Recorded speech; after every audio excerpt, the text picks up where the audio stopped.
Rutherford चाचा ने बहुत सारी बातें कही है ना, हमने बहुत सारी बातें मान ली उनकी।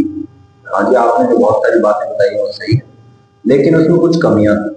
कमियां क्या थी कि भाई दो बड़ी दिक्कतें। पहला तो he can not explain stability of atom. Stability of atom को एक्सप्लेन नहीं कर पाया। क्यों नहीं कर पाया? देखो रीजन क्या है। अकॉर्डिंग टू इलेक्ट्रोमैग्नेटिक थ्योरी, जो कि हमने पढ़ी हुई है, क्या है? An accelerated charge particle emits energy in the form of electromagnetic radiation. कोई भी पार्टिकल एक्सेलरेट होता है तो क्या करता है? इलेक्ट्रोमैग्नेटिक रेडिएशन की फॉर्म में एनर्जी रिलीज करता है। सही है।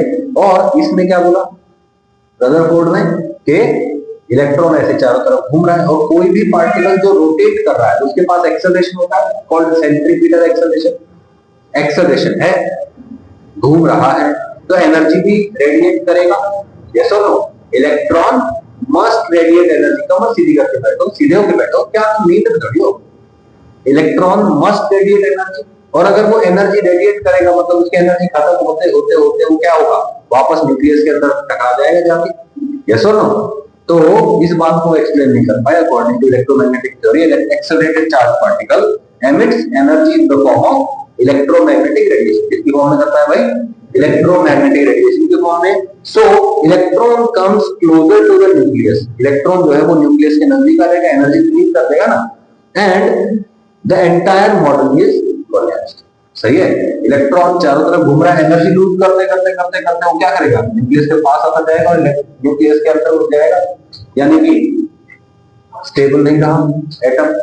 तो ये तो बहुत बड़ी दिक्कत है। एटम तो बहुत स्टेबल होते हैं। जो एटम्स कभी स्टार्टिंग में यूनिवर्स बना तब जो एटम्स बने थे वो अभी तक चालू है, अभी तक चल रहे हैं। यस और नो? एटम्स आर स्टेबल, लेकिन ये तो एक्सप्लेन नहीं कर पा रहा है। ठीक है।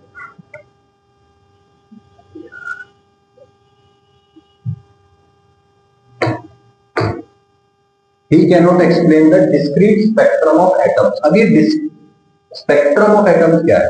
देखो इस चैप्टर की बेस है ये क्या? Discrete spectrum of atom. Discrete मतलब क्या होता है? अलग अलग। एक तो होता है कंटिन्यूअस, एक होता है डिस्क्रीट। ठीक है। डिस्क्रीट मतलब अलग अलग। जैसे मैं कहता हूं कि ये दो मास अलग अलग रखे हुए हैं, यस और नो, तो हम बोल देंगे this is a discrete mass system, जिसमें ऑब्जेक्ट्स अलग अलग रखे हैं। अब डिस्क्रीट स्पेक्ट्रम, स्पेक्ट्रम का क्या मतलब है? स्पेक्ट्रम ये बहुत जरूरी है, ठीक है ना? स्पेक्ट्रम, और वो भी किसका? एटम्स का। जैसे हाइड्रोजन एटम हो गया, हीलियम हो गया, तो क्या हो रहा है? एक गैस चैम्बर लिया, गैस चैम्बर के अंदर हाइड्रोजन एटम्स को डाल दिया, और क्या किया? उसको हीट करना स्टार्ट कर दिया। बंद है वो चैम्बर पूरी तरीके से, ठीक है, और उसको हीट करना चालू किया। हीट करते रहे करते रहे करते रहे करते रहे, क्या होगा? हाइड्रोजन जो है, पहले गैस थी, H2 की फॉर्म में था, क्या होगा? हाइड्रोजन के बॉन्ड्स टूट जाए, क्योंकि हीट कर रहे हैं, एनर्जी होगी। बोलो एटम्स क्या करेंगे? एक दूसरे के साथ बॉन्ड बनाते स्टेबिलिटी के लिए। एनर्जी बाहर इतनी अवेलेबल है तो वो बॉन्ड तोड़ के अलग अलग हो गए। फिर क्या होने लगता है? फिर हमें ऑब्जर्वेशन मिलती है कि जो हाइड्रोजन एटम्स है ना, वो लाइट एमिट करने लग गए। लाइट एमिट करने लग गए, लाइट मतलब इलेक्ट्रोमैग्नेटिक रेडिएशन एमिट करने लग गए। तो हाइड्रोजन एटम लाइट क्यों एमिट कर रहे हैं? फोटॉन्स एमिट क्यों कर रहे हैं? वो भी एक स्पेसिफिक वेवलेंथ वाले, स्पेसिफिक एनर्जी वाले।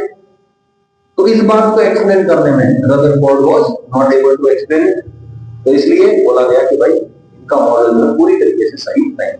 हाँ, ये मेन क्या चीज आ गई कि भाई सेंटर में बहुत सारा मास रखा हुआ है, यानी कि जो न्यूक्लियस का लोकेशन है वो कहाँ है? दक्ष सेंटर पे। और ज्यादातर मास कहाँ है? जैसे सेंटर पे, है ना? और इट इज कैसा चार्ज? पॉजिटिव या नेगेटिव? सेंटर पे पॉजिटिव। सही है, ओके, ठीक है भाई। और 99% जो स्पेस है, 99% से ज्यादा जो स्पेस है एटम के अंदर, वो क्या है? खाली है या भरा हुआ है? खाली है ना, ठीक है। तो ये बातें तो उनकी मान ली गई, लेकिन इलेक्ट्रॉन कैसे कैसे घूम रहा है इसके बारे में कोई भी रिजल्ट नहीं आया। फिर आए हमारे कौन? Niels Bohr. नील्स बोर चाचा बोले कि भाई उन्होंने कुछ बातें सही बोली हैं, लेकिन इलेक्ट्रॉन की स्टेबिलिटी के लिए आपको थोड़ा सा अलग तरीके से समझना पड़ेगा। क्या बोला उन्होंने? कि उन्होंने तीन पॉस्टुलेट्स दिए, तीन रूल्स दिए कि ये रूल्स होते हैं इलेक्ट्रॉन्स के रोटेट करने के लिए। ठीक है, क्या क्या होते हैं वो? बोर्स फर्स्ट पॉस्टुलेट, बोर का पहला रूल क्या था? Electron can revolve only in certain stable orbits. Rutherford ने क्या कहा था? कि इलेक्ट्रॉन कहीं पे भी घूम सकता है बाहर, कोई भी रैंडम रेडियस में घूम सकता है, लेकिन नील्स बोर ने कहा कि ना ना भाई ना, ऐसे कैसे किसी भी रेडियस में घुमा दोगे, किसी भी रेडियस में वो रोटेट नहीं कर सकता है, वो सिर्फ और सिर्फ फिक्स्ड एनर्जी की ऑर्बिट पे घूम सकता है, वो हर जगह नहीं घूम सकता। ये किसने कहा? नील्स बोर ने। ठीक है, these orbits have fixed energy, उन ऑर्बिट्स की एनर्जी क्या होती है? फिक्स होती है। And these are called energy level, और उन ऑर्बिट को क्या कहा जाता है? एनर्जी लेवल कहा जाता है, और स्टेशनरी स्टेट कहा जाता है। उनको क्या कहा जाता है? स्टेशनरी स्टेट कह लो, या एनर्जी लेवल कह लो, या ऑर्बिट कह लो, एक ही बात है। ठीक है, ओके। दीज वर नेम्ड, इनका नाम क्या रखा गया था? के एल एम एन। आप लोगों ने पढ़ा है ना ये, K shell, L shell, M shell, N shell, 1s2 2s2 हो गया शुरू, वो वाला है ना।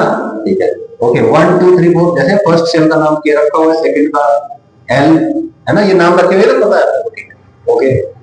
Electron have same energy as that of the orbit in which it is revolving. तो इलेक्ट्रॉन जिस ऑर्बिट पे रिवॉल्व कर रहा है ना, इलेक्ट्रॉन की एनर्जी उस ऑर्बिट की एनर्जी के बराबर ही होती है।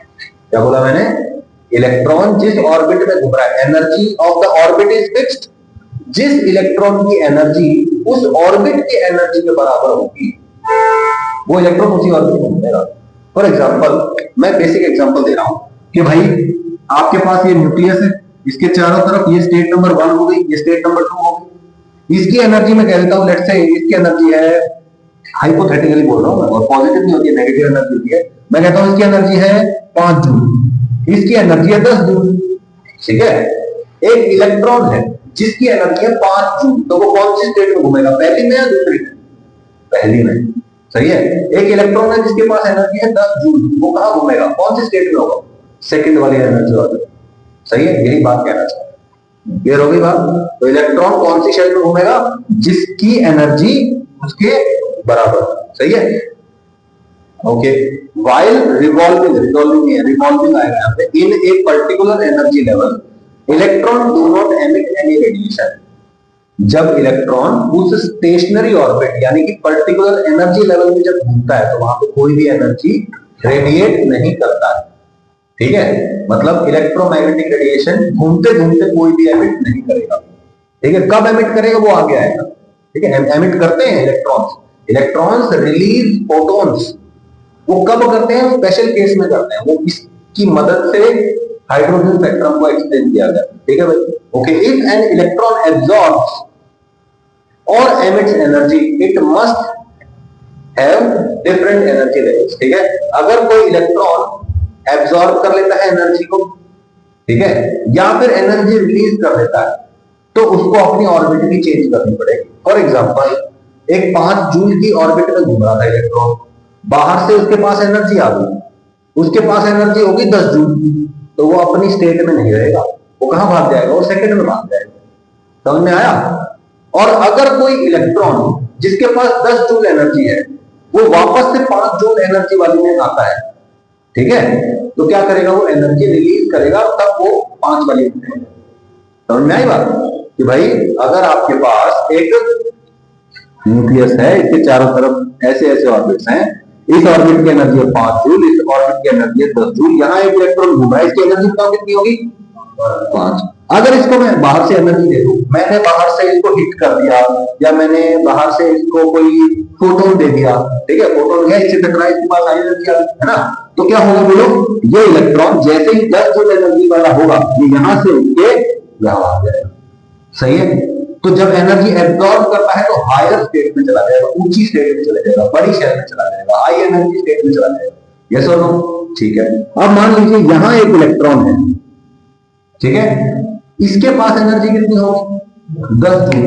किसी कारण से अगर इसकी एनर्जी घट जाए, इसके पास जो एनर्जी है वो घट के 5 जूल हो गई, तो क्या करेगा ये? क्या ये इस स्टेट में रहेगा? नहीं, ये उठ के भाग के 5 जूल वाली स्टेट के अंदर आ जाएगा। यस और नो? तो बोलो जब ये यहां से यहां आएगा, तो बोलो इसकी एनर्जी 10 जूल से 5 जूल हो गई। यस और नो? तो जब ये यहां से यहां आएगा, एनर्जी कम होगी, तो वो एनर्जी कहां चली गई? वो रिलीज कर दी गई है फोटोन की फॉर्म में। एक फोटोन रिलीज कर देगा कि भैया मेरे को नहीं चाहिए, फोटोन बाहर फेंको और लोअर एनर्जी स्टेट में चले जाओ। जनरली क्या होता है, जब हम किसी एटम को, जैसे कि हाइड्रोजन एटम है, उसको हीट कर रहे हैं, उसको गर्म कर रहे हैं, गर्म कर रहे हैं, ठीक है। अब उसके अंदर क्या होता है, एक ही ऑर्बिट होती है वैसे तो, ठीक है, सिंगल इलेक्ट्रॉन होता है ना। हाइड्रोजन एटम की बात करो, हाइड्रोजन गैस में हाइड्रोजन एटम क्या होता है, उसके पास एक सिंगल इलेक्ट्रॉन होता है, उसको हीट कर रहे हैं। तो जैसे ही उसको हीट करेंगे, उसका ये इलेक्ट्रॉन क्या करेगा, एनर्जी एब्जॉर्ब करेगा। एनर्जी एब्जॉर्ब करके इस स्टेट में नहीं रुकेगा, कहां चला जाएगा, सेकंड, थर्ड या फोर्थ या किसी और स्टेट में भाग जाएगा।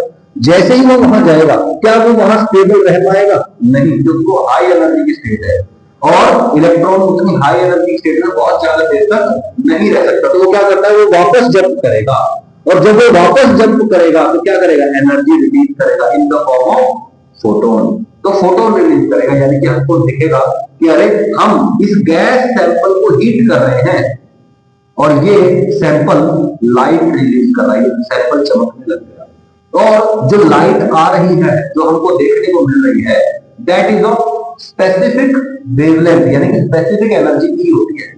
सही है। ऑब्वियसली भाई इन दोनों एनर्जी, इन दोनों लेवल्स के बीच में कितना गैप है, 5 जूल है। तो जब इलेक्ट्रॉन यहां से यहां जंप करेगा तो फोटोन के पास कितनी एनर्जी होगी, 5 जूल की एनर्जी होगी ना। ये तो नहीं है कि 6 जूल वाला तो कोई मिलेगा नहीं, 4 जूल वाला कोई नहीं मिलेगा, यानी कि सिर्फ और सिर्फ किसका मिलेगा, 5 जूल वाला ही मिलेगा। सही हुई बात, क्लियर हुई बात। फिक्स्ड एनर्जी मतलब fixed frequency and fixed wavelength. तो फिक्स्ड वेवलेंथ का फोटोन हमको मिलता है। अच्छा, अगर ये यहां से कहां चला जाए, लेट्स से थर्ड ऑर्बिट में चला जाए, यहां की एनर्जी है फॉर एग्जांपल 16 जूल हाइपोथेटिकली, ठीक है। तो बोलो यहां से अगर ये यहां चला गया तो बोलो कितनी एनर्जी लेगी इसने, 11 जूल। जब ये वापस आएगा तो एनर्जी रिलीज करेगा कितनी, 11 जूल। अब कमाल की बात ये, यहां से वापस यहां भी आ सकता है, 11 जूल का एक फोटोन रिलीज कर देगा। और क्या पॉसिबिलिटी है, यहां से यहां भी आ सकता है, कितनी एनर्जी का फोटोन रिलीज करेगा, 6 जूल का। और फिर यहां से यहां आएगा कितनी का करेगा, 5 जूल का। तो हमने देखा कि एक फोटोन तो 5 जूल का ऑब्जर्व हो रहा है, एक फोटोन 6 जूल वाला ऑब्जर्व हो रहा है, लेकिन 4 जूल वाला कोई नहीं, 5.5 जूल एनर्जी वाला भी कोई नहीं, या तो 5 वाला है या 6 वाला है। यानी कि डिस्क्रीट फोटोन्स हमको मिल रहे हैं, डिस्क्रीट वेवलेंथ वाले फोटोन्स मिल रहे हैं। समझ में आया। और रदरफोर्ड ये बातें एक्सप्लेन नहीं कर पाया। किसने एक्सप्लेन किया, नील्स बोर ने। उसने कहा कि फिक्स्ड एनर्जी है, जब वो इलेक्ट्रॉन एक्साइट होकर वापस आता है तो फिक्स्ड एनर्जी का ही फोटोन होगा, यानी कि फिक्स्ड वेवलेंथ ही देखने को मिलेगी और कोई देखने को नहीं मिलेगा। नहीं आएगा, ये होगा। ये इस चैप्टर का बेस है। इस कंसेप्ट से आप कुछ भी कर सकते हैं, ठीक है। ऑब्वियसली अलग अलग एटम के हिसाब से अलग अलग एनर्जी लेवल बनेंगे, सही है। ऑब्वियसली जो एटम होगा उसकी ऑर्बिट नंबर कौन सा है, उसका न्यूक्लियस में कितने प्रोटॉन है, इन सब चीजों पर डिपेंड करती है, ठीक है। वो भी आगे आ जाए, समझ नहीं आएगा, ये हुई बात, ठीक है।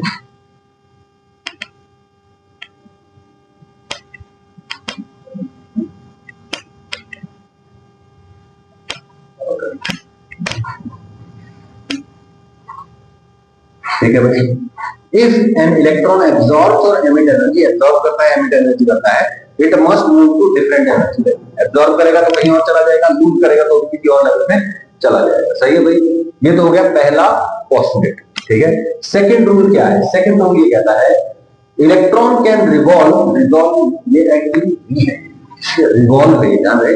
Electron can revolve only in those circular orbits for which orbital angular momentum of electron is integral multiple of h by 2 pi, यानी कि डेफिनेट डिफाइनिंग स्टेबल ऑर्बिट्स। देखो भाई क्या कह रहा है कि बोर्स की सेकंड पोस्टुलेट कहती है कि इलेक्ट्रॉन कहां रिवॉल्व करेगा, किस जगह रिवॉल्व करेगा, कौन सी ऑर्बिट में रिवॉल्व करेगा, उस ऑर्बिट में रिवॉल्व करेगा जिसमें जो एंगुलर मोमेंटम, ऑर्बिटल मतलब ऑर्बिट के अंदर रिवॉल्व कर रहा है, तो उसका एंगुलर मोमेंटम इसका इलेक्ट्रॉन का h बाय 2 पाई का मल्टीपल, सही है। h बाय 2 पाई का मल्टीपल मतलब या तो भाई जो एंगुलर मोमेंटम है इलेक्ट्रॉन का, या तो वो h बाय 2 पाई होगा, या फिर वो 2h बाय 2 पाई होगा, या फिर वो 3h बाय 2 पाई होगा, या फिर वो 4h बाय 2 पाई होगा।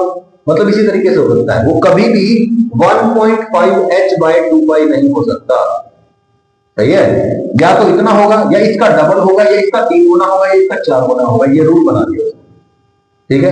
इसके पीछे भी obviously there is a derivation ठीक है, वो हम बात नहीं कर रहे हैं। ठीक है, फिलहाल क्या बोल रहा है कि एंगुलर मोमेंटम क्या होना चाहिए, h/2 का मल्टीपल होना चाहिए। सही है भाई, क्लियर हो गई बात। तो एंगुलर मोमेंटम को रिप्रेजेंट करते हैं L से, कैपिटल L से।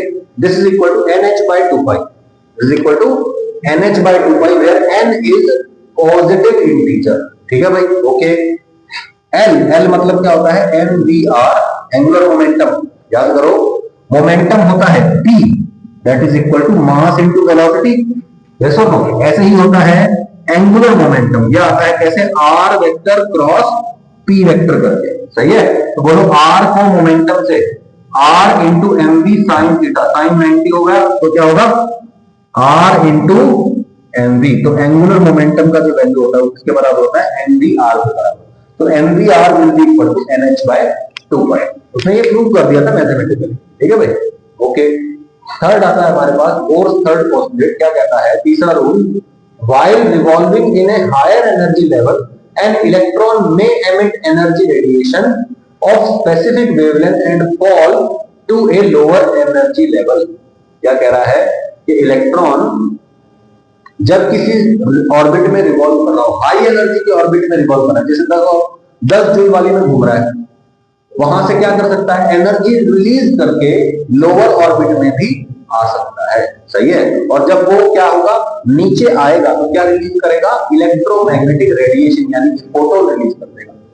समझ में आया, समझ में नहीं आया, ऐसा समझ लो कि आप अफगानिस्तान गए, ठीक है, अफगानिस्तान में तालिबान है, ठीक है, वहां पे भाई खतरा रहता है, सबको अपनी सेफ्टी के लिए क्या रखना चाहिए, गन रखनी पड़ेगी वहां पे, है ना। तो बेसिकली आप कहाँ हैं, आप हाई एनर्जी लेवल में हैं। हाई एनर्जी लेवल मतलब जहां पे आपको जान का खतरा है, अपने प्रोटेक्शन के लिए आपको हाई एनर्जी ऑब्जेक्ट्स रखने पड़ते हैं।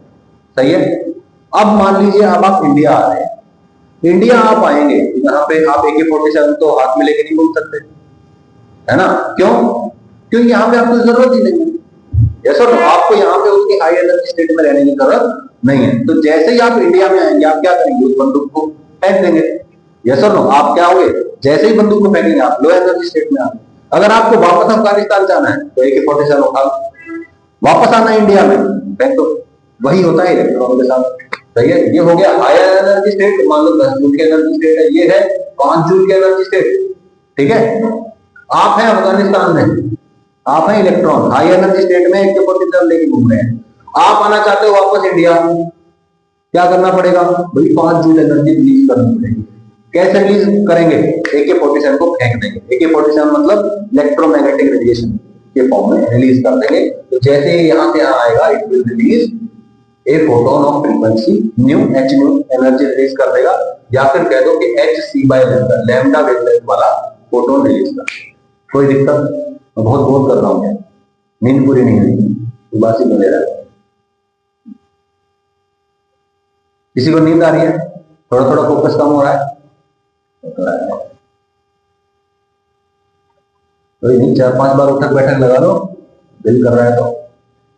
इसमें कोई डाउट है, ठीक है। तो क्या कह रहा है, while revolving in higher energy level, जब हायर एनर्जी लेवल में घूम रहा होगा, इलेक्ट्रॉन क्या कर सकता है, मे एमिट एनर्जी रेडिएशन, वो एनर्जी रेडिएशन को एमिट कर सकता है। एनर्जी रेडिएशन मतलब फोटोन को एमिट कर सकता है, रिलीज कर सकता है, इसका of a specific wavelength, specific wavelength मतलब स्पेसिफिक एनर्जी का, एंड फॉल्स, और वापस से यानी कि डी एक्साइट हो जाता है to a lower energy level, और लोअर एनर्जी लेवल में आ जाता है।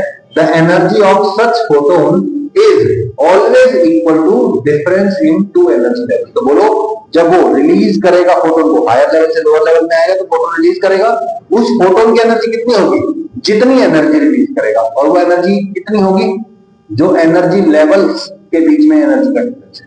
यस और नो, तो बोलो हायर एनर्जी की, सॉरी हायर लेवल जो है उसकी एनर्जी माइनस लोअर लेवल की एनर्जी, जितनी एनर्जी का डिफरेंस है, ये एनर्जी का फोटोन रिलीज करेगा वो। सही है, this is equal to h nu, this is equal to hc/λ, this is equal to higher energy state की energy minus lower energy state की एनर्जी। समझ में नहीं आया, अब इसके ऊपर बेस्ड है सब कुछ, ये है सब कुछ, सारा खेल यहाँ है, जे एडवांस की क्वेश्चन यहाँ है पहले का। ठीक है, ओके।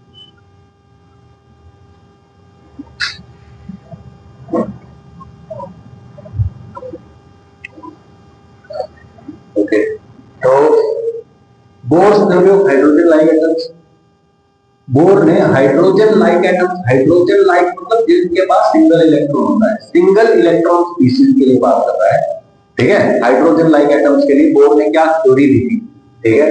कहता है कि भैया एक न्यूक्लियस है अपने पास, ठीक है, इस पे पॉजिटिव चार्ज है, अगर Z एटॉमिक नंबर है, Z एटॉमिक नंबर मतलब number of protons is equal to Z, है ना। तो एक प्रोटॉन का चार्ज कितना होता है E, तो Z प्रोटॉन पे कितना चार्ज हो जाएगा Ze, यानी कि न्यूक्लियस पे चार्ज कितना होता है Ze।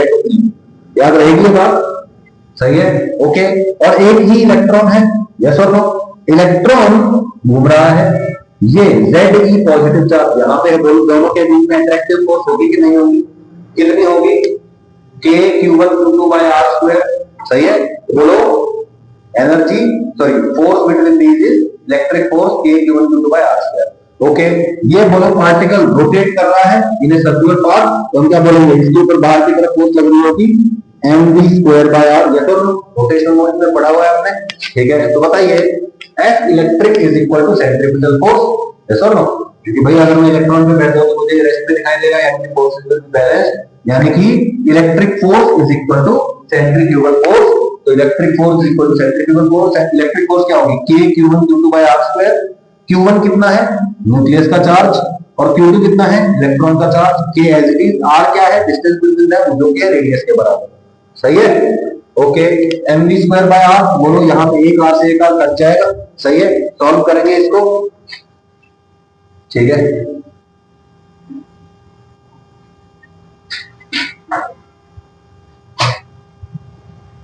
According to bore postulate, बोलो एक इक्वेशन यहां से आ गई, बोलो भाई mv² is equal to Ke(Ze/r), according to Bohr's postulate, Bohr की पोस्टुलेट के हिसाब से mvr क्या होता है nh/2π के बराबर, ठीक है भाई। इक्वेशन 1 का क्या करेंगे, स्क्वायर करेंगे और उसको डिवाइड कर देंगे इक्वेशन नंबर 1, इसका स्क्वायर करो और इससे डिवाइड करो, सही है, डिवाइड कर दें, बोलो क्या होगा, इसका स्क्वायर किया m² v²r² is equal to n²h²/4π², सही है, डिवाइड बाय, इससे डिवाइड कर दो mv², बोलो mv² से डिवाइड करेंगे, v² और एक v² कट जाएगा, यस और नो, और बोलो इसको डिवाइड कर देंगे Ke(Ze/r) से, सही है भाई। तो बोलो m² v²r²/mv² is equal to, इसका स्क्वायर ये रहा और इससे डिवाइड किया है मतलब इसके रेसिप्रोकल से मल्टीप्लाई किया, यस और नो, ठीक है भाई। तो बोलो सॉल्व कर करा के हमारे पास क्या आता है, ये आता है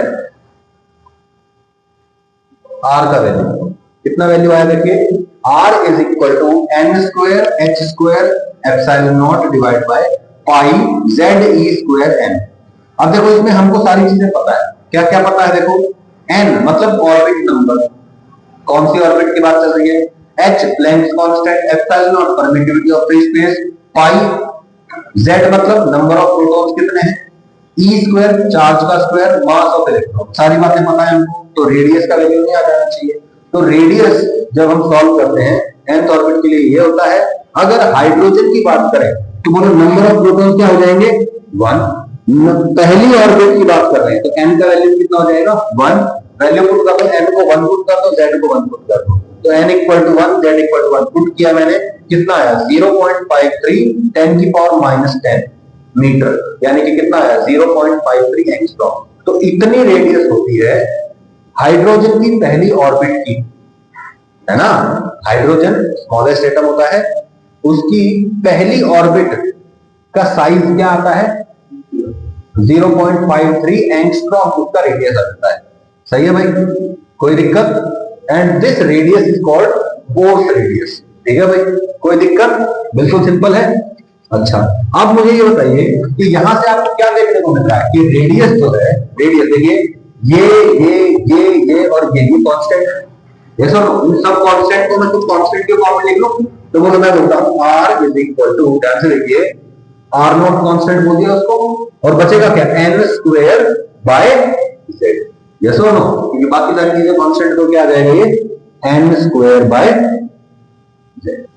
कोई दिक्कत है क्या यहां पर, सही है। व्हाट इज r0, r0 की वैल्यू ये 1/10 भाई, n और z को दोनों को 1 पुट करेंगे तो इसका कांस्टेंट की वैल्यू तो आएगी ना, और वो कितनी वैल्यू आई है 0.53।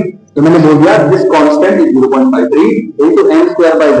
यस और नो? ये होती है किसी भी एटम की किसी भी ऑर्बिट की रेडियस। यस और नो? ध्यान से देखो, z is the atomic number and n is the radius number, sorry orbit number. Yes और नो? तो किसी भी ऑर्बिट किसी भी एटम के लिए रेडियस निकाल सकते हैं आप। r0 इज 0.53 और एंगस्ट्रॉम में आएगा। सही है?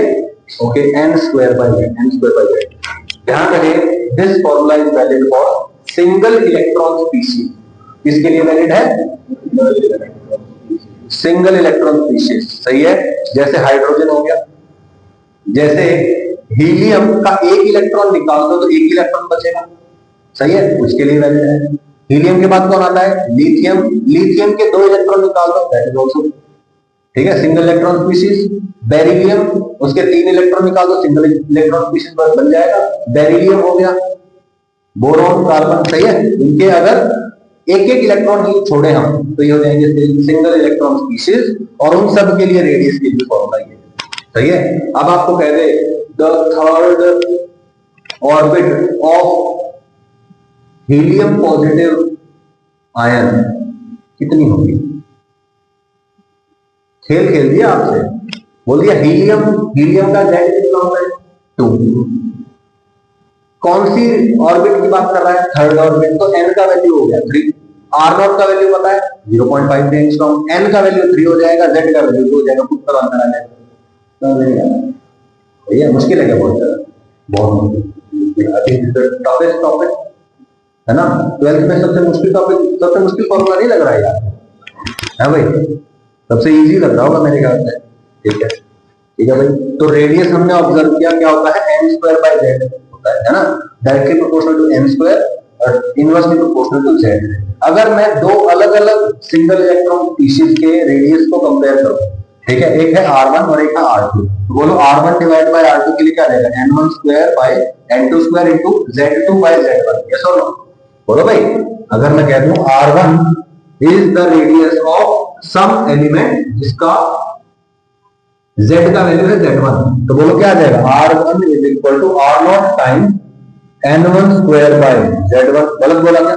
ऐसे ही मैं बोल देता हूं r2 is equal to r0 times n2 square by z2। गलत बोला क्या? है ना? रेडियस का रेशियो ले लेते हैं। बोलो r0 से r0 कट जाएगा, बोलो इसको यहां मल्टीप्लाई कर दो, इसको यहां मल्टीप्लाई कर दो, क्या आ जाएगा बताना? n1 square by n2 square into z2 by z। गलत बोला क्या? बोलिए, बहुत इजी है ना? ठीक है, ऑलराइट। तो इस तरीके से आप कर सकते हैं रेडियस वगैरह कंपेयर करने में, कौन सी रेडियस किसका कितने गुना है, तो आप इस तरीके से कर सकते हैं। ठीक है, कोई मुश्किल है क्या? पक्की बात है ना? पक्का, प्रॉमिस वाला पक्का है भाई?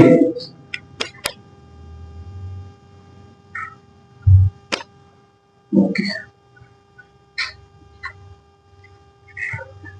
ओके, अब रेडियस पता चल गई तो वेलोसिटी भी निकाल ही लेते हैं, निकाल लें। ठीक है, putting the value of r in equation number 2। Equation number 2 क्या थी? mvr is equal to nh by 2 pi. r पता चल गया, n पता है, h पता है, 2 पता है, पाई पता है, मास ऑफ इलेक्ट्रॉन पता है, v आ जाएगा। यस और नो? तो बोलो, जैसे ही हमने r का वैल्यू पुट किया n square h square by, sorry n square h square epsilon not by pi m z square, एक m से एक m कट जाएगा, तो सबको उठा के रख दे तो v की वैल्यू आ जाएगी। यस और नो? तो बोलो v का वैल्यू कितना आता है? z e square bye 2n h epsilon. समझ नहीं आया? सही है, बेसिक कैलकुलेशन है, इधर उधर मल्टीप्लाई करना है। सही है भाई? तो बोलो v का वैल्यू आ गया, कितना आया बोलो? देखो ध्यान से, z नंबर ऑफ प्रोटॉन्स के बराबर, n ऑर्बिट नंबर के बराबर, बाकी सारा constant, charge, electron, 2 constant, h constant, epsilon constant, सबकी वैल्यू पुट कर दें, बोलो हमारे पास v का वैल्यू आ जाएगा। अच्छा, हाइड्रोजन एटम के ग्राउंड स्टेट, ध्यान रखना, ग्राउंड स्टेट मतलब फर्स्ट ऑर्बिट। ठीक है, ग्राउंड स्टेट में यानी कि फर्स्ट ऑर्बिट में वेलोसिटी ऑफ इलेक्ट्रॉन क्या होगा? नजदीक बताएगा। कैसे फाइंड आउट करूंगा मैं? क्या क्वेश्चन पूछा है मैंने?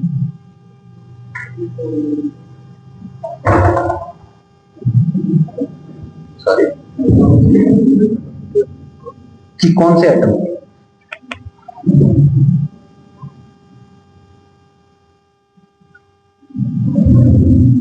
हाइड्रोजन, हाइड्रोजन राक्षस।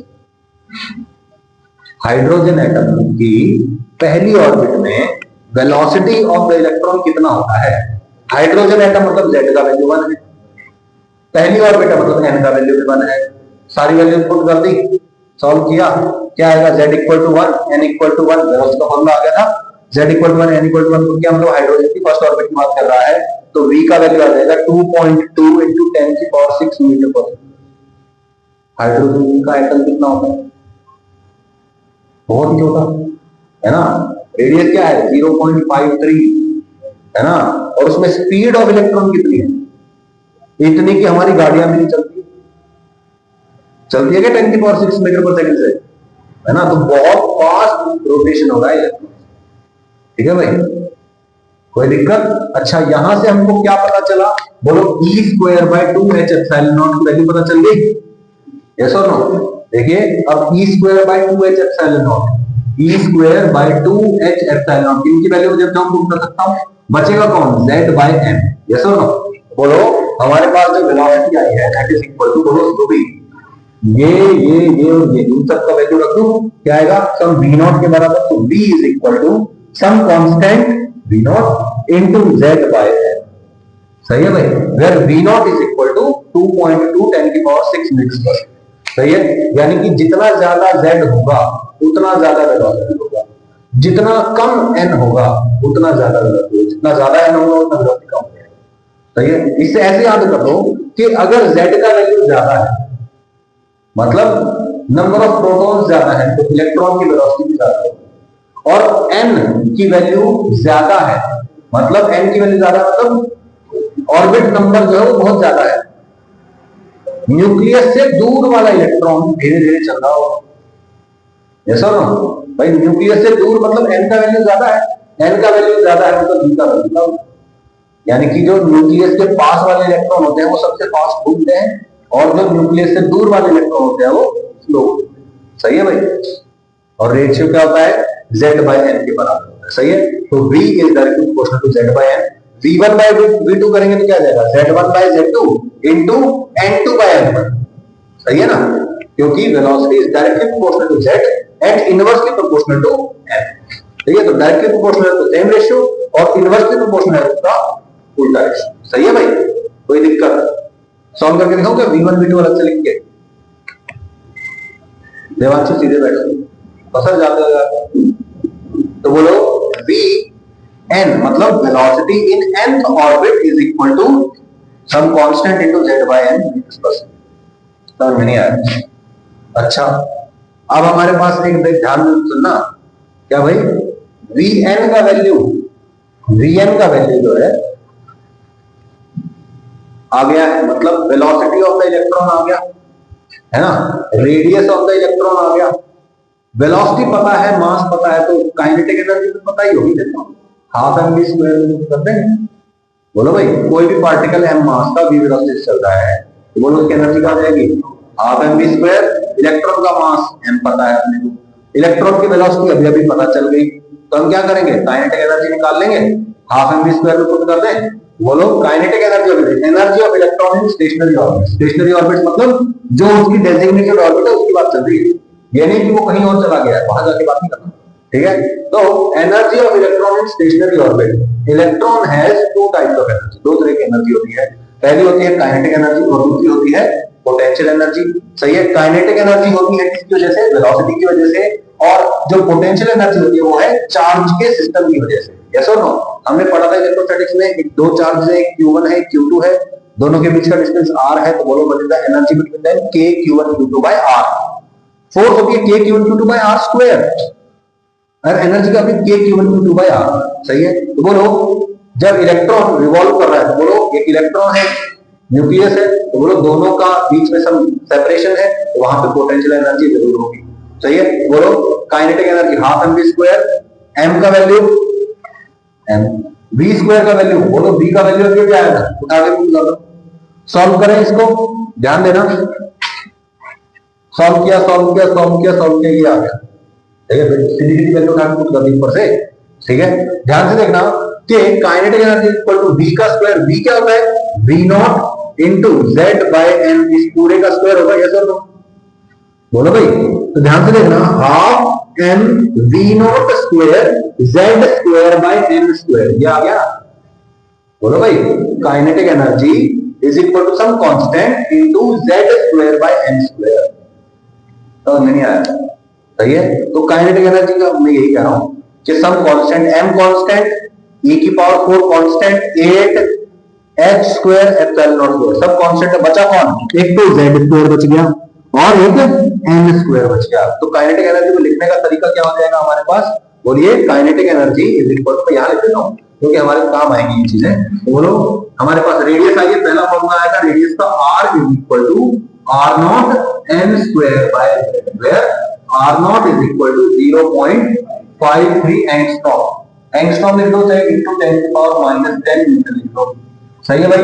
सेकंड फॉर्मूला क्या आया था? वेलोसिटी का, velocity of the electron in nth orbit, radius of nth orbit, velocity in nth orbit क्या आ जाएगा? बोलो, v not z by n। सही है, where v not is equal to 2.2 into 10 की पावर 6 मीटर पर सेकंड। सही है भाई। अब आ गया हमारे पास तीसरा formula, that is kinetic energy, that is equal to half mv square. बोलो यहां पे क्या आ जाएगा? सम कांस्टेंट के ई नॉट बोल रहे थे इसको, into z square by n। समझ में नहीं आया? क्लियर हो गई बात? ओके, ऐसे ही हमारे पास अब चौथा फॉर्मूला आ जाएगा which is potential energy. Potential energy is equal to, बताइए क्या आएगा? Some constant into z square by n square आएगा। चलो ठीक है, ठीक है। तो काइनेटिक एनर्जी के फॉर्मूले में कोई दिक्कत नहीं है। सही है, okay. Potential energy, potential energy बोलो k, पता है अपने को। q1 क्या है? इलेक्ट्रॉन का चार्ज, और ऑब्वियसली इलेक्ट्रॉन का चार्ज नेगेटिव होगा तो माइनस ही लिखेंगे। सेकंड कौन है? कौन है सेकंड? न्यूक्लियस का चार्ज, ठीक है, डिवाइड बाय रेडियस। रेडियस की वैल्यू निकाली थी हमने, nth ऑर्बिट में radius n square epsilon divide by pi m z square होता है। उठा लो, ध्यान से देखो यहां पे क्या हो रहा है आपके पास, यहां पे n स्क्वायर आया, यहां पे आपके पास z into z यानी कि z स्क्वायर आ गया न्यूमरेटर में, तो ऊपर आ रहा है z स्क्वायर, नीचे आ रहा है n स्क्वायर, बाकी सब कांस्टेंट है, k constant, e constant, e constant, v constant, m पाई h स्क्वायर एप्सिलॉन सब कांस्टेंट। तो यानी कि सम कांस्टेंट इनटू क्या आ रहा है? z square by n square. Yes और नो? देखिए, potential energy is some constant into z square by n square. सही है, ओके। एक बात ध्यान रखनी है आपको, यहां पे नेगेटिव साइन आ रहा है, पोटेंशियल एनर्जी इज नेगेटिव। ध्यान रहे कि जब हमने दो चार्ज पार्टिकल्स की बात की थी, एक चार्ज पार्टिकल था q1, एक चार्ज पार्टिकल था q2, दोनों के बीच में डिस्टेंस था r, तो बोलो पोटेंशियल एनर्जी आई थी क्या? k q1 q2 by r। Okay, एक चार्ज नेगेटिव है तो क्या होगा? एक चार्ज नेगेटिव, दूसरा चार्ज पॉजिटिव, तो ओवरऑल पोटेंशियल एनर्जी नेगेटिव आती थी, वही हो रहा है। ठीक है, अच्छा पोटेंशियल एनर्जी जीरो कब होती थी? कब होती थी? दो चार्ज पार्टिकल्स हैं, they possess some potential energy, वो एनर्जी जीरो कब होती है? जब दोनों इनफाइनाइट डिस्टेंस पे होते हैं। जब दोनों इनफाइनाइट डिस्टेंस पे होंगे तो what is the value of r? Infinite. और जब r इनफाइनाइट हो जाएगा तो पोटेंशियल एनर्जी जीरो हो जाएगी। यानी कि potential energy equal to zero is the reference level. Potential energy equal to zero मतलब क्या? Reference level. क्या? आधी जगह जेब में डालो, सब आप ऐसे जेब में डालो, चलो सब ऐसे बैठो। तो बोलो r का वैल्यू जब इंफिनिटी होगा तो पोटेंशियल एनर्जी जीरो होगा। यानी कि जो हमारे पास एनर्जी आ रही है, किस किस की एनर्जी? इलेक्ट्रॉन न्यूक्लियस सिस्टम की energy, electron and nucleus system की एनर्जी आ रही है नेगेटिव, यानी कि रेफरेंस लेवल से भी कम एनर्जी है, ये जीरो एनर्जी का लेवल। इससे ऊपर एनर्जी होगी तो पॉजिटिव, इससे नीचे एनर्जी होगी तो नेगेटिव। तो बोलो इलेक्ट्रॉन और न्यूक्लियस के बीच में जीरो एनर्जी कब होगी? जब इलेक्ट्रॉन न्यूक्लियस का इनफाइनाइट डिस्टेंस पे चला जाए तभी तो एनर्जी जीरो होगी। और उससे भी कम एनर्जी अगर है तो हम क्या बोलेंगे? Energy is negative and the system is stable. सोच के देखो, एक न्यूक्लियस है, इलेक्ट्रॉन इनफाइनाइट डिस्टेंस पे है, उनके बीच में कोई एनर्जी नहीं, इनफिनिटी में तो कोई इंटरेक्शन नहीं है, कोई इंटरेक्शन नहीं है तो एनर्जी भी जीरो है। सही है, no interaction means no energy. और अगर उस स्टेट से भी कम एनर्जी है, नो इंटरेक्शन से भी कम एनर्जी, तो उसको बोलेंगे नेगेटिव एनर्जी, और उस सिस्टम को बोलेंगे स्टेबल सिस्टम। यस और नो? तो टोटल एनर्जी हमारे पास क्या आ रही है, देखो आ रही है नेगेटिव, और उसमें भी क्या आ रहा है, some constant into z square by n square. Kinetic energy में भी आ रहा है क्या, some constant into z square by n square. ध्यान से देखो, कुछ कुछ आपको सिमिलैरिटी देखने को मिल रही होगी। देखो m e की power 4 8 h square epsilon not square. फर्क क्या है, यहां पे -2 नहीं लगा हुआ और यहां पे -2 लगा हुआ, बाकी सारा सेम तो है। यस और नो? ध्यान से देखना, काइनेटिक एनर्जी का डबल का नेगेटिव होती है पोटेंशियल एनर्जी। तो relation between kinetic energy and potential energy पता चल गया आपको, सही है। ओवरऑल एनर्जी पॉजिटिव है कि नेगेटिव है? नेगेटिव है। पोटेंशियल एनर्जी डबल नेगेटिव है ना काइनेटिक एनर्जी का, तो overall energy, total energy, that is kinetic energy plus potential energy is equal to negative, hence the total energy is negative, यानी कि पूरा का पूरा सिस्टम क्या है, स्टेबल। तो नहीं आई बात, सही है, ओके। अब एनर्जी लिख लेते हैं, total energy is equal to क्या आएगा बताइए, kinetic energy plus potential energy. Kinetic लिख दिया, पोटेंशियल नेगेटिव थी, सॉल्व करके क्या है, माइनस समथिंग। ध्यान से देखो, ये काइनेटिक एनर्जी के बराबर ही तो है ना, उसका बस एग्जैक्टली नेगेटिव होगा। अच्छा, तो what is the relation between potential energy, kinetic energy and total energy? Total energy, sorry हाँ, पोटेंशियल एनर्जी जो होती है वो टोटल एनर्जी का डबल होती है, और पोटेंशियल एनर्जी काइनेटिक एनर्जी के नेगेटिव का डबल होती है। ध्यान से देखो, अगर इसको छोड़ो, 2 times total energy is equal to -2 times kinetic energy, 2 से 2 काट दो, टोटल एनर्जी काइनेटिक एनर्जी का नेगेटिव, ऐसा सही है भाई, कोई दिक्कत? अच्छा, अब ये जो कांस्टेंट है, बार बार एक ही कांस्टेंट आ रहा है, क्या आ रहा है, m e की पावर 4 बाय 8 h square epsilon not square. इसकी वैल्यू पुट करके देखी हमने, तो क्या आया हमारे पास आया -30.6 z square by n square. Electron volts में आया है, ठीक है भाई। और अगर इसको जूल में करना हो तो इलेक्ट्रॉन को सीधा सीधा 1.6 10 की पावर -19 कूलम, यानी कि इलेक्ट्रॉन के चार्ज की वैल्यू रख देंगे, तो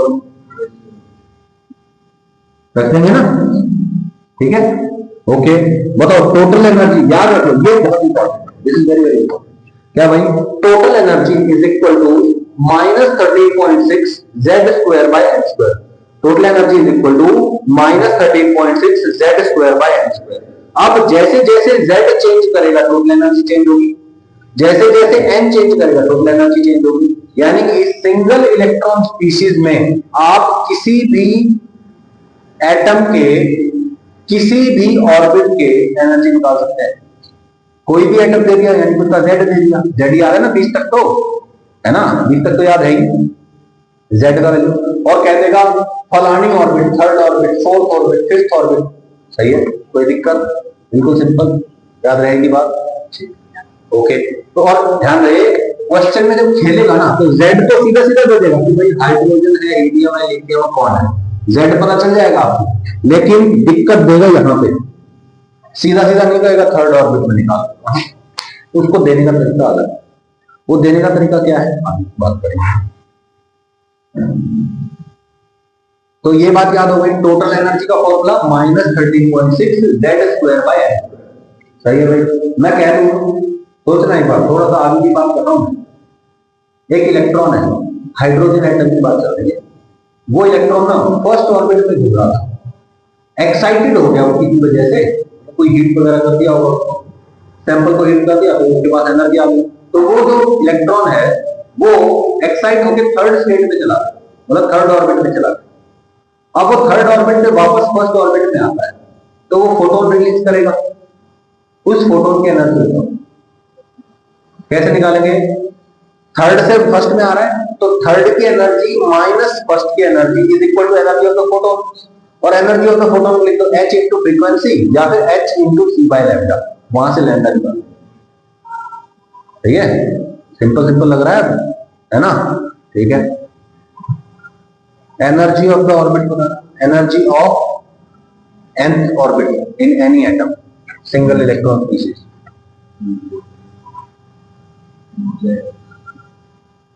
अभी अभी बताया मैंने। बताओ बताओ, अभी 1 मिनट ओरल टेस्ट लूंगा सबका।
इससे पता चल रहा है कि भाई तुम्हारा बहुत ज्यादा फोकस अच्छा नहीं है, 1-2 बच्चों का ही फोकस ठीक ठाक है बस।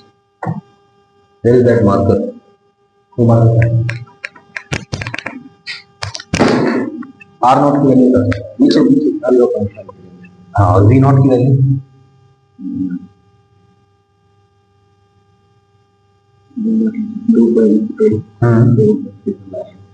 मल्टीपल है बोल।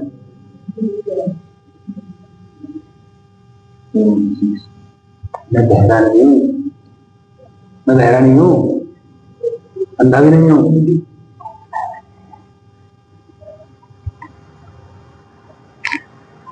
याद कर लो इसको।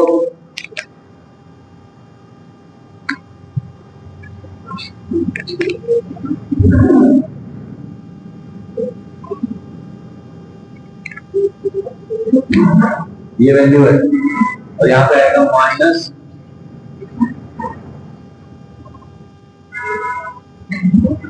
याद हुआ, इसके डबल का नेगेटिव हो गया।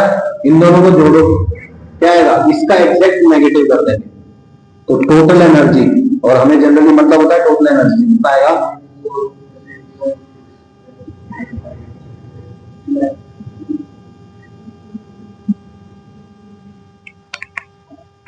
जैसे सही है। Okay, I am not expecting too much, but I am expecting a little bit of decency, at least in class, in terms of your attention.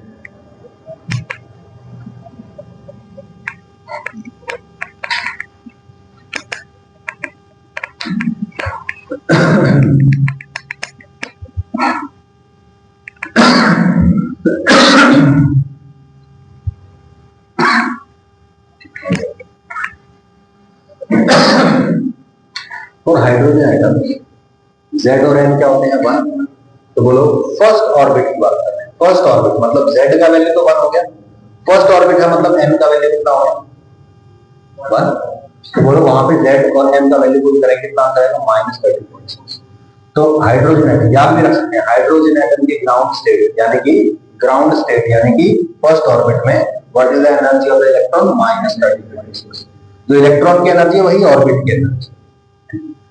Second orbit मतलब n का वैल्यू कितना हो गया 2, यहाँ पे n को 2 पुट तो Z 1 ही है, हाइड्रोजन एटम 1/4 हो जाएगा, ये एनर्जी। थर्ड ऑर्बिट एनर्जी आ गई, n को पुट कर दिया, Z को पुट कर दिया। फोर्थ ऑर्बिट की एनर्जी आ गई, फिफ्थ ऑर्बिट की एनर्जी आ गई। अब क्वेश्चन में जो खेल खेलेगा वो क्या होगा कि जो आपका ग्राउंड स्टेट है that is actually first orbit means ground state, second orbit means first excited state. Ground state में मतलब n इक्वल टू 1 में, फर्स्ट एक्साइटेड स्टेट मतलब पहली एक्साइटेड स्टेट है ना भाई, नीचे वाली तो क्या है ग्राउंड स्टेट, उसके ऊपर वाली जितनी भी है वो सब क्या है एक्साइटेड स्टेट।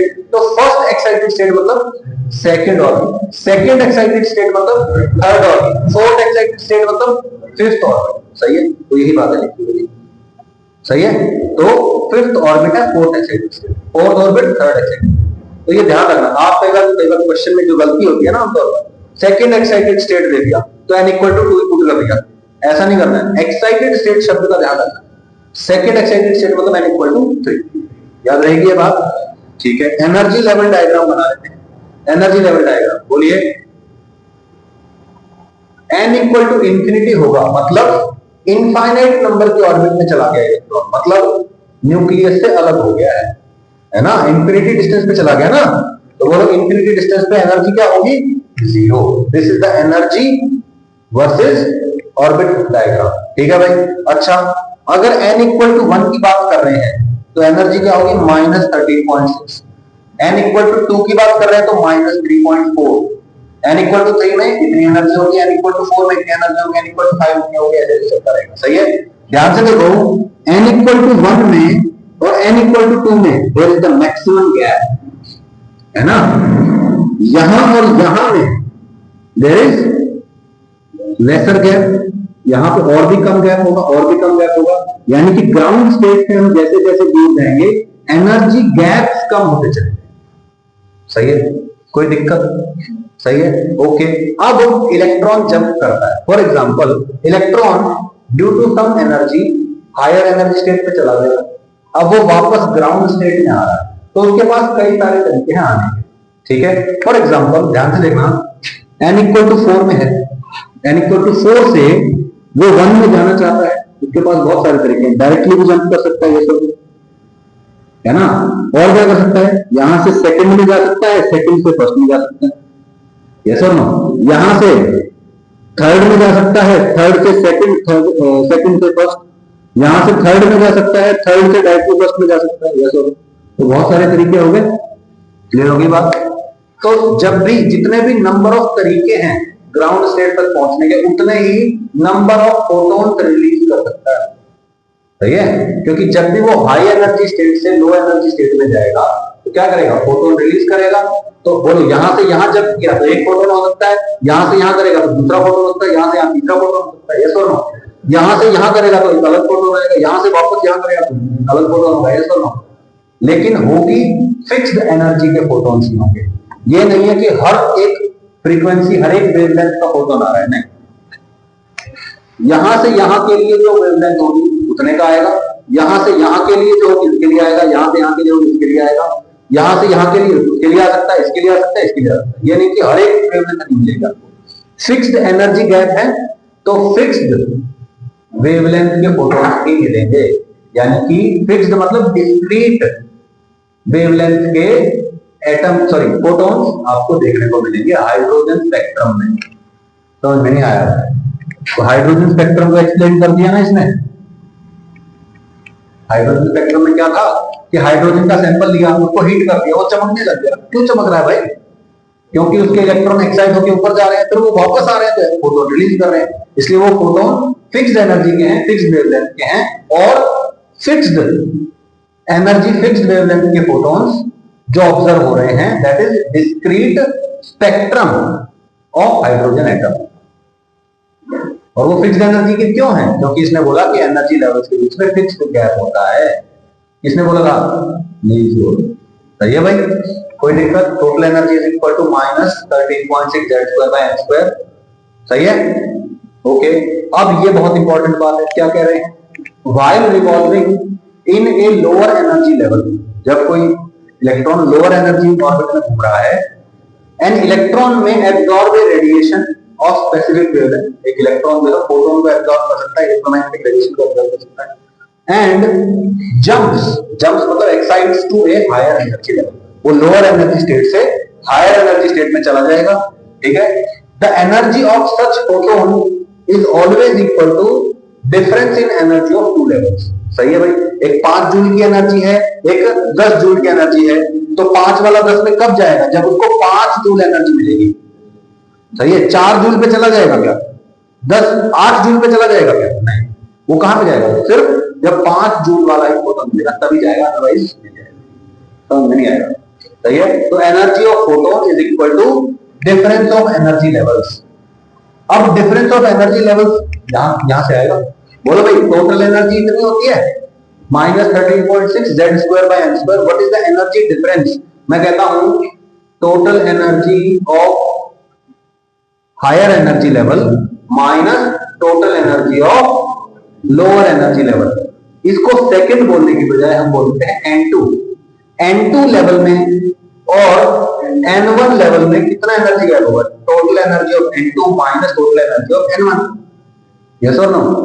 ओके, इसको लिख लो ना, ये क्या है? -13.6 Z²/n2²। ये -13.6 Z²/n1²। तो लिख लेते हैं -13.6 कॉमन आ रहा है।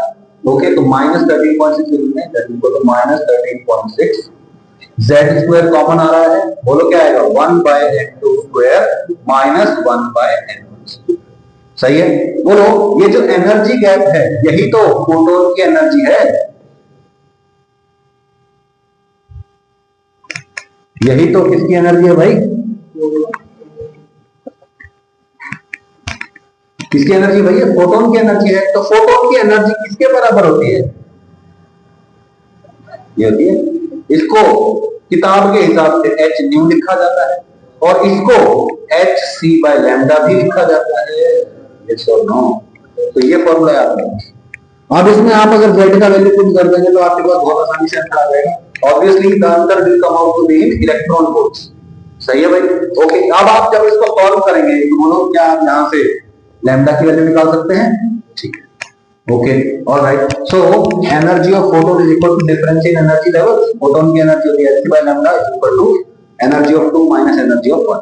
2 मतलब हायर एनर्जी स्टेट, 1 मतलब लोअर एनर्जी स्टेट। अच्छा, बोलो वहां से यहां से क्या आया? hc by lambda is equal to this. बोलो hc को उठा के कर दे दो, कैंसिल करवा के बोलो, यहां पे ये आ रहा है ना -13.6 z square electron volt. hc की वैल्यू क्या होती है? 12400 इलेक्ट्रॉन वोल्ट एंगस्ट्रॉम। तो यहां से उठा के 12400 यहां पुट करो, इलेक्ट्रॉन वोल्ट एंगस्ट्रॉम में आएगा। सॉल्व कर लेंगे तो हमारे पास आता है 1 by lambda is equal to -13.6 by 12400, that is called r। क्या बोलते हैं इसको? r बोलते हैं। सही है, where r is the Rydberg constant और इसकी वैल्यू होती है 1.097 मीटर इनवर्स। सही है भाई। और 1 by r को आप बोलते हैं 911 एंगस्ट्रॉम के आसपास। सही है भाई। ओके, बस यहां पे वैल्यू पुट करो, सीधा सीधा लैम्डा है। और आसान भाषा में चाहिए इधर रेसिप्रोकल कर लो, सारा सॉल्व करवा के क्या आएगा बोलो? Lambda is equal to 12375 divide by energy electron. सही है भाई, कर सकते हैं। 12400 ही होता है वैसे, 12375 एग्जैक्ट हो गया, कुछ नहीं। बोलिए सबसे बेस्ट फॉर्मूला कौन सा है? This is the best formula and this is the ultimately working formula. ठीक है भाई, कोई दिक्कत? ओके, अब मुझे बताओ जब किसी फोटोन की एनर्जी हाईएस्ट होती है, एनर्जी हाई होती है तो वेवलेंथ कम होती है, यस और नो? तो बोलो जब लॉन्गेस्ट वेवलेंथ का फोटोन हमको देखने को मिलता है तो किसके लिए मिलता है? स्मॉलेस्ट ट्रांजिशन के लिए। स्मॉलेस्ट ट्रांजिशन मतलब छोटे से छोटा जंप हो रहा है एनर्जी लेवल। छोटा जंप है तो छोटी एनर्जी होगी, और कम एनर्जी होगी तो वेवलेंथ ज्यादा होगी। और शॉर्टेस्ट वेवलेंथ कब होगी? जब मैक्सिमम एनर्जी होगी। मैक्सिमम एनर्जी कब होगी? जब मैक्सिमम एनर्जी का गैप होगा। सही है, लार्जर ट्रांजिशन के लिए छोटी वेवलेंथ और छोटे ट्रांजिशन के लिए बड़ी।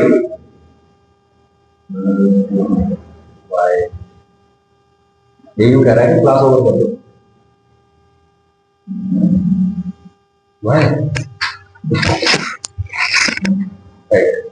Okay okay, for Lyman series. अब अच्छा, लाइमन सीरीज ये फिर कल करते हैं, ठीक है? विल डू इट टुमारो, ठीक है? लाइमन बार्मर फर्स्ट सीरीज वगैरह, ठीक है? विल डू इट टुमारो, ठीक है? ये कौन सी सीरीज है? जब कौन सी उसमें जंप कर रहा है, ठीक है, वहां से आए। फॉर एग्जांपल एक इलेक्ट्रॉन जो है फर्स्ट ऑर्बिट में जंप बैक करता है, उसको बोलते हैं लाइमन सीरीज।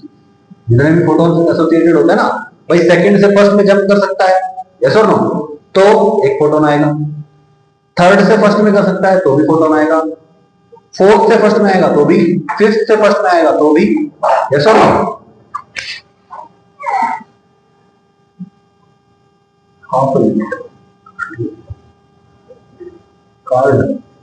ओके, ठीक है? फर्स्ट में जंप कर रहा है तो उसको बोलते हैं लाइमन सीरीज। अगर वो n इक्वल टू 3 से 4 से 5 से किसी से भी सेकंड में जंप कर रहा है तो उसको बोलते हैं बार्मर सीरीज। फिर आता है थर्ड में जंप कर रहा है, कहीं से ऊपर किसी भी लेवल से थर्ड में जंप करेगा तो बोलते हैं पास्चन, ब्रैकेट और पी पॉइंट, ऐसे चलता है, ठीक है? ओके, तो फिर डी ब्रोगली ने नील्स बोर के बारे में क्या कहा, उसने जो पोस्टुलेट दिए थे उनके बारे में क्या, ठीक है ना? ओके, तो ये हम कल कर लेते हैं मेरे ख्याल से, ठीक है? We will continue with this tomorrow. Make sure that you write them, ठीक है? इनको लिख लीजिए, ठीक है? I will take a photo of this, ठीक है, ऑल दिस फॉर्मूलास एंड ये फॉर्मूले हैं भाई, इनको जरूर लिख लेना बार बार। We will continue tomorrow.